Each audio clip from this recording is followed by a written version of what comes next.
Good evening বন্ধুরা, তোমরা সব কেমন আছো? আশা করি তোমরা ভালো আছো, আমিও ভালো আছি।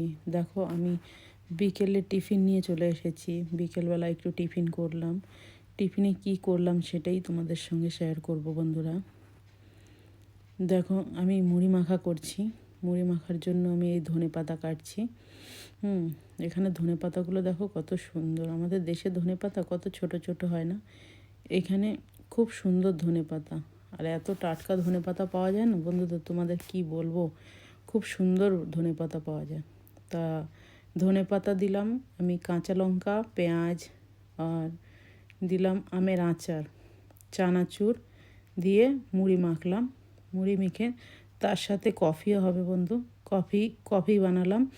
কফিও বানছে। কফি বানিয়ে কফি দিয়ে মুড়ি মাখা খাবো সবাই মিলে বসে। তার জন্য আমি মুড়ি মাখছিলাম। দেখো, ধনেপাতা কাটছি। ধনেপাতা কাটতে কাটতে ভিডিও করছিলাম। কেমন হয়েছে একটু কমেন্ট করে জানাবে। দেখো, ধনেপাতা কাটা হয়ে গেল আমার।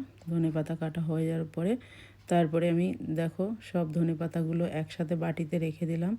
রেখে দিয়ে এই যে মুড়ি মাখার মধ্যে ঢেলে দিলাম। ঢেলে দিয়ে এবার দেখো মুড়ি মাখাও আমি তোমাদের দেখাবো কি করে মাখবো। সেই মাখাটাও তোমাদেরকে দেখাবো। দেখো, এই যে মুড়িতে আমি কাঁচা লঙ্কা দিলাম, আর পেঁয়াজ, কাঁচা লঙ্কা, ধনেপাতা, পেঁয়াজ আর চানাচুর, মুড়ি আর সর্ষের তেল। বন্ধুরা, সর্ষের তেলও দিয়েছি ওর মধ্যে। দেখবা কেমন হয়েছে, একটু কমেন্ট করে জানাবে। দেখো, এখন আমি সর্ষের তেল ঢালবো। তারপরে একটু মাশরুম আছে, মাশরুমটা কেটে নিলাম। ওটা রান্না করব বলে, আজকে না কালকে রান্না করব, তার জন্য কেটে কুটে রেখে দিলাম ফ্রিজে। দেখো, এখানে মাশরুমগুলো দেখেছো কত সুন্দর। আমাদের দেশে মাশরুম কত দাম, এখানে বেশি দাম নেই। এখানে অল্প দাম, কিন্তু মাশরুমগুলো খুব সুন্দর ছিল। এত সুন্দর ছিল তোমাদের কি বলবো। কাটতেও বেশ ভালো লাগছিল, বড় বড় ছিল, কাটতে হেভি লাগছিল। তো মাশরুমগুলো সব কাটলাম, কেটে সব বাটিতে নিয়ে ফ্রিজে রেখে দিলাম। তারপরে দেখো, আমি ডিমের ঝাল বানাবো সন্ধেবেলা। তা ডিমের ঝালের জন্য ডিম সিদ্ধ বসিয়ে দিলাম।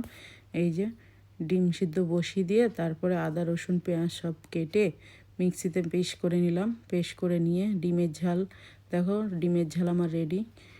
ডিমের ঝাল কার ভালো লেগেছে একটু কমেন্টে জানাবে। দেখো কেমন হয়েছে। যদি কারো ভালো লাগে বলো, আমি পাঠিয়ে দেবো। যদি খাওয়ার ইচ্ছা হয় একটা কমেন্টে জানাবে, আমি পাঠিয়ে দেবো কিন্তু। দেখো, এই ডিমের ঝাল করলাম। ডিমের ঝালের মধ্যে একটু জল দিইনি, জল ছাড়াই ডিমের ঝাল করলাম। তা কেমন লেগেছে একটু জানাবে, ঠিক আছে? আর কিছু বললাম না, আর কি বলবো বলো। এরপরে আমাদের দেখা হবে নেক্সট ব্লগে। আবার নিয়ে আসবো তোমাদের জন্য নেক্সট ব্লগ, অন্য ভিডিও। দেখবা কেমন লেগেছে। ভালো লাগলে একটা লাইক কমেন্ট শেয়ার